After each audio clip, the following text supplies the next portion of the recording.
Iya, Assalamualaikum warahmatullahi wabarakatuh. Salam sejahtera untuk kita semua.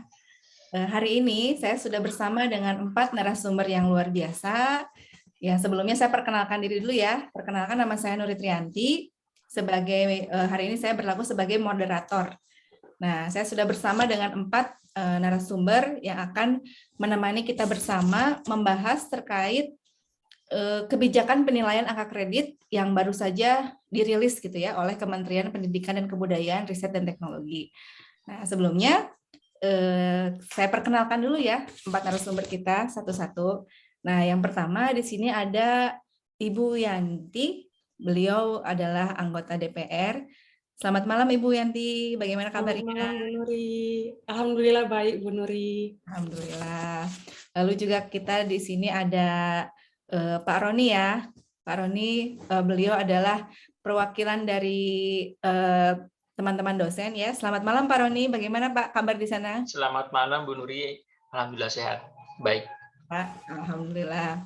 Nah, selain itu, kita juga sudah bersama kita juga ini Bapak Ibnu. Bapak Ibnu ini merupakan periset. Nah, beliau akan menyampaikan juga dari sisi periset bagaimana gitu. Selamat malam Pak Ibnu. Selamat malam, Nuri. Ya, sehat-sehat ya Pak di sana ya. Alhamdulillah sehat.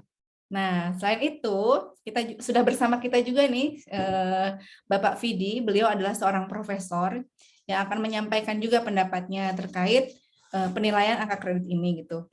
Selamat malam Pak Vidi. Selamat malam Bu Nuri. Bagaimana Sehat-sehat ya, kabarnya? Pak? Alhamdulillah. Sehat ya, alhamdulillah. Iya. Baik, Bapak Ibu, terima kasih atas kehadirannya di sini. Pada malam ini kita akan membahas terkait kebijakan baru ya dari Kemendikbudristek terkait kebijakan penilaian angka kredit. Sebelumnya saya akan coba share screen dulu ya, semoga terlihat share screen-nya. Baik, Bapak Ibu, apakah sudah terlihat? Sudah Bu Nuri. Terlihat ya. Nah, ini saya ingin menampilkan surat edaran dari Kementerian Pendidikan, Kebudayaan, Riset dan Teknologi terkait kebijakan penilaian angka kredit dosen PAK gitu. Sini Bapak Ibu dapat melihat poin-poin yang sudah disampaikan. Saya yakin juga Bapak Ibu sudah membaca gitu ya surat edaran ini.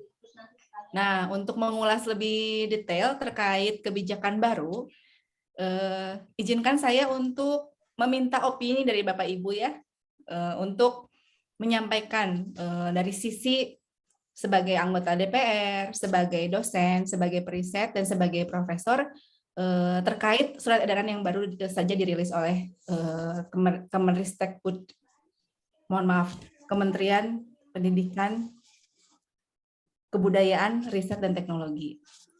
Nah, pertama, saya mohon izin untuk mempersilahkan Ibu Wiyanti. Beliau adalah seorang anggota DPR untuk menyampaikan opininya. Silakan Ibu Yanti. Baik, terima kasih Ibu Nuri. Nah, sebenarnya ini ada dua ya Bu, ada dua pertimbangan yang sangat relevan hingga akhirnya Dewan Pimpinan Rakyat menyetujui apa yang menjadi keluhan dari para dosen yang ada di perguruan tinggi di Indonesia. Nah, hal yang paling menyulitkan untuk para dosen di Indonesia itu adalah terkait publikasi karya ilmiah, terutama di jurnal internasional yang bereputasi, baik itu Q1 sampai Q4, dan juga untuk jurnal yang setara dengan SINTA, indeks yang dikeluarkan oleh negara kita. Nah, di sini itu pada akhirnya DPR menyetujui bahwa untuk pangkat lektor kepala dan profesor atau guru besar adalah dapat mempublikasi karya ilmiah mereka di jurnal internasional bereputasi atau jurnal internasional atau jurnal nasional terakreditasi atau jurnal nasional yang terdaftar. Nah, untuk ini, khusus untuk jurnal nasional ini itu minimal harus di SINTA 3 seperti itu. Nah, adapun pertimbangannya karena yang pertama para dosen mengeluhkan bahwa untuk bisa publikasi di jurnal internasional itu membutuhkan biaya yang besar. Belum lagi untuk biaya pendampingan untuk para dosen bisa mempublikasi hasil penelitian mereka. Kemudian pertimbangan yang kedua itu adalah Indonesia ingin memiliki standar untuk jurnal yang terakreditasi di negara kita sendiri. Artinya kita ingin bahwa tenaga ahli seperti guru besar dan rektor kepala itu akan mempublikasikan penelitian mereka itu di jurnal kita sendiri, bukan di jurnal di negara lain misalkan, seperti itu. Jadi saya kira itu adalah 2 poin yang mungkin akan sangat relevan untuk dipertimbangkan. Demikian Bu Nuri.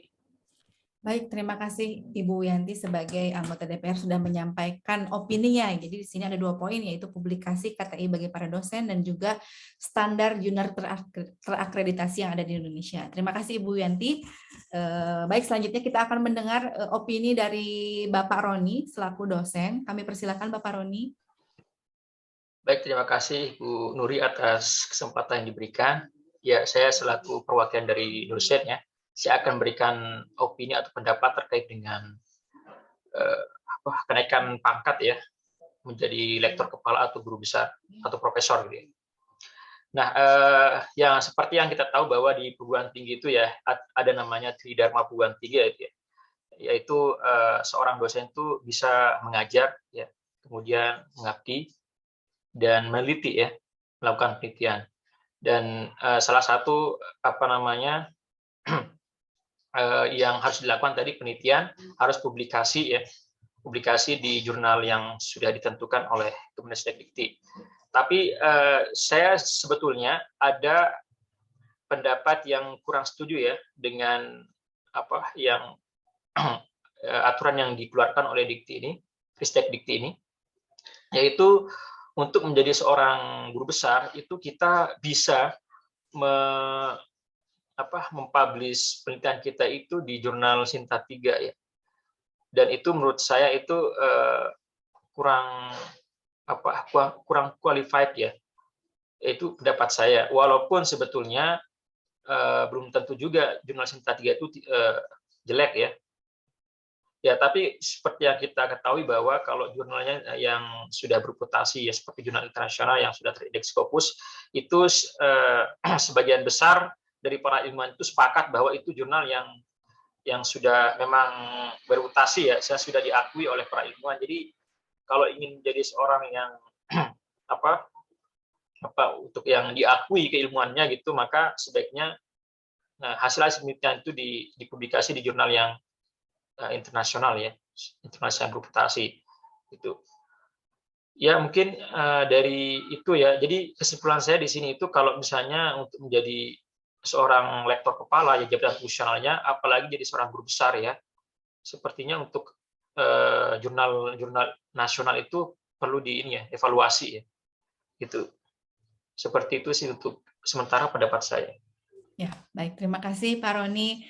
Jadi dari sisi dosen kita memiliki Tridharma perguruan tinggi di mana dosen memiliki 3 fungsi, yaitu sebagai peneliti, sebagai pendidik, dan sebagai pengabdi kepada masyarakat.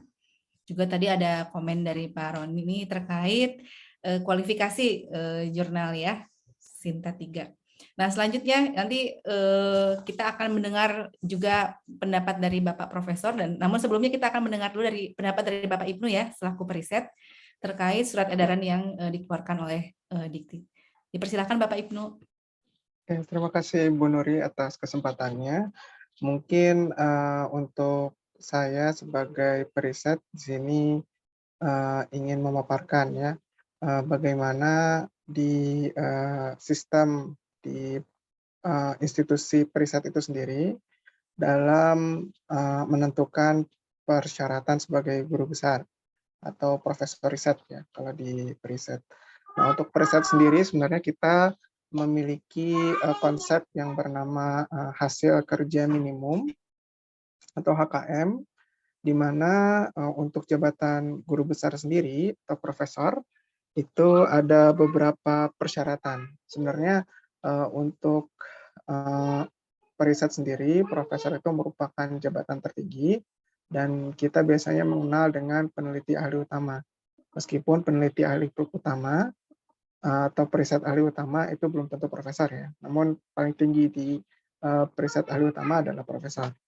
Nah, untuk sampai ke periset ahli utama, mungkin saya ingin memaparkan terkait syarat minimum dari jurnal yang perlu diajukan. Jadi untuk syarat minimum sendiri, kita memiliki seorang periset itu perlu untuk menerbitkan 3 jurnal global bereputasi.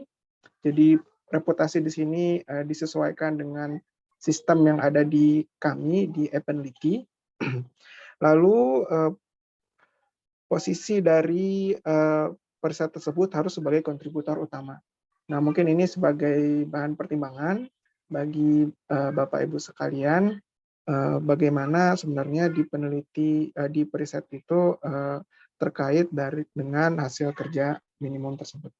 Mungkin seperti itu dari saya, Bu Nuri. Terima kasih. Terima kasih Bapak Ibnu. Sejalan ya tadi dengan pernyataan Pak Roni sebagai dosen, di mana kualifikasi jurnal bersinta 3 itu kurang qualified ya Pak ya untuk naik jabatan. Juga sejalan yang disampaikan oleh Pak Ibnu, selaku periset ternyata ada HKM. Ya, jadi HKM ini juga ada persyaratan tersendiri untuk naik jabatan menjadi guru besar terutama. Nah, kita akan mendengar pendapat langsung dari guru besar kita, Bapak Profesor Vidi, yang sudah hadir di tengah-tengah kita ini, untuk menanggapi bagaimana menurut Pak Vidi nih, menanggapi kebijakan yang sudah beredar. Silakan Pak Vidi. Baik, terima kasih sebelumnya Bu Nuri atas kesempatan yang telah diberikan. Ya, di sini saya akan mencoba mencermati dari surat edaran yang telah dikeluarkan dari Kemendikbudristek ini terkait tadi ya penilaian angka kredit, khususnya untuk kenaikan pangkat dari lektor kepala menjadi profesor.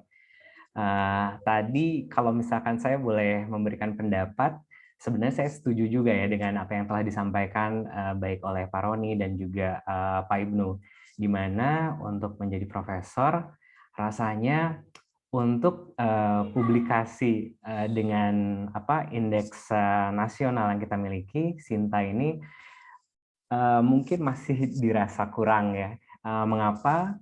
Karena ya kita tahu bahwa profesor itu merupakan suatu gelar akademik tertinggi ya yang ada di Indonesia gitu. Jadi jika kita ingin kemampuan ataupun kompetensi kita diakui secara global, maka kita pun harus membuat suatu karya yang bisa diakui secara global gitu ya, yang tentunya harus melewati proses peer review yang baik oleh reviewer-reviewer yang benar-benar kompeten di bidangnya, di bidang kajian kita. Itu yang harus kita cermati. Jadi pertanyaannya balik lagi nih ke calon profesor ataupun calon lektor kepala itu sendiri ya. Ingin menjadi profesor seperti apakah mereka gitu? Apakah hanya sekedar untuk naik jabatan, kemudian mereka mendapatkan tunjangan dari situ, atau mereka benar-benar ingin berkontribusi nyata terhadap dunia ilmu pengetahuan, gitu ya, secara global. Jadi itu intinya. Kemudian kalau tadi argumennya seperti yang disampaikan oleh Bu Yanti, kalau seandainya publikasi di jurnal Trindex Scopus baik tinggi ataupun menengah itu mahal, itu tidak selamanya benar, gitu Bu Nuri. Karena dari pengalaman saya pribadi dan teman-teman, kawan-kawan di sini, sebenarnya publikasi yang dibilang mahal atau yang bersifat open access ini, itu tetap melewati proses peer review yang cukup ketat ya, seperti misalkan Nature Science Communication ataupun Nature gitu ya. Impact factor tinggi itu 30, mereka tetap aja walaupun open access misalkan $2.500 untuk satu artikel, tapi tetap seleksi atau proses peer review-nya sangat ketat gitu. Dan ya tentunya masih banyak jurnal-jurnal open access lain yang baik ya, bukan predatory, maksudnya hanya bayar artikel kita langsung publish dalam sehari ataupun 2 hari gitu. Jadi tetap harus melewati itu. Jadi tadi kembali ke niat ya. Nah, kalau kita istilahnya kaitkan dengan core values ASN itu kan berakhlak ya, berakhlak. Nah, kompetensi tentunya di sini ada, dan integritas juga kan ya, integritas gitu ya. Terus jujur dan kolaboratif itu bisa dicerminkan dari karya-karya kita ya, dari publikasi-publikasi ataupun hasil riset kita. Mungkin itu saja, Bu Nuri. Terima kasih. Baik sekali ya. Terima kasih Pak Profesor Fidi atas opininya. Jadi Pak Fidi menyampaikan betul ya, beliau beropini apabila kita ingin menaik jabatan itu ingin menjadi profesor yang seperti apa, karena gelar profesor ini gelar yang paling tinggi gitu ya. Namun tadi kita merefer lagi kepada kebijakan, mungkin ada tanggapan dari Ibu Yanti. Ini kita melihat dari 3 narasumber kita selain dari anggota DPR sudah sepakat gitu kalau kebijakan yang disampaikan dari surat edaran tersebut kelihatannya kurang relevan ya Ibu ya. Nah, bagaimana tanggapan Ibu Yanti? Ya, baik. Sebenarnya ya, adapun keputusan ini itu diambil adalah berdasarkan hal-hal yang disampaikan oleh teman-teman yang berasal dari institusi, baik itu penelitian ataupun di pendidikan. Jadi mungkin jika pada akhirnya ini harus direvisi, mungkin kita akan bisa melihatnya di kemudian hari. Kalau seandainya butuh untuk direvisi kembali, mungkin akan dipertimbangkan kembali. Saya kira begitu saja, Ibu Nuri. Terima kasih. Baik, terima kasih Bu Yanti. Sangat mengakomodir sekali ya pendapat para profesor, periset, juga dosen yang hadir di sini. Silakan Bapak Ibu, apabila ada yang ingin menyampaikan lagi terkait opininya.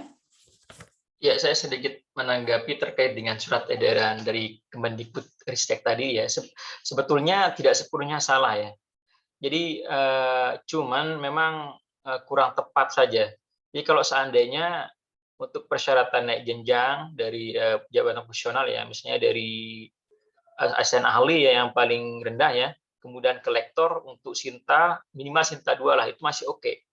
Masih oke lah gitu. Tapi ketika misalnya ke lektor kepala, apalagi guru besar gitu kan, itu menurut saya perlu dipertimbangkan lagi ya. Karena ini berkaitan dengan reputasi kita ya sebagai peneliti maupun dosen di dalam negeri ini. Kalau seperti ini terus maka ya mohon maaf ya, ini tidak layak gitu ya dibandingkan dengan negara-negara maju ya. Sampai kapan kita terus seperti ini ya? Kalau misalnya seperti ini kebijakannya, maka menurut saya kita akan susah menjadi negara yang maju. Mungkin itu saja dari saya selaku dosen. Baik, terima kasih Pak Roni atas closing statement-nya kita pada malam ini. Mungkin ada closing statement ya dari Bapak Profesor atau Bapak Periset dulu, dari Pak Ibnu atau Pak Fidi dulu, silakan. Oh, Pak Ibnu ya, saya undang Pak Ibnu untuk menyampaikan closing statement-nya.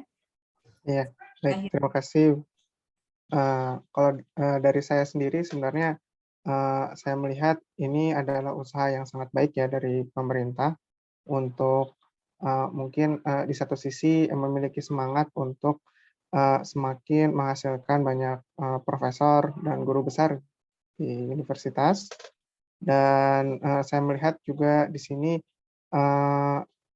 sebagai peneliti pun, sebagai periset di sini, ya kami sebenarnya lebih ke ranah tetap perlu juga untuk terus berbenah diri ya, karena tentu periset dan dosen itu sebenarnya pada sejatinya sama, kita sama-sama meneliti, dan tentu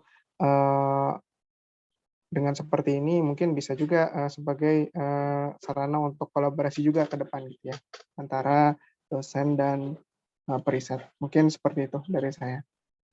Baik, terima kasih Pak Ibnu. Ya, selanjutnya kita dengarkan closing statement dari Pak Fidi ya. Silakan Pak Prof.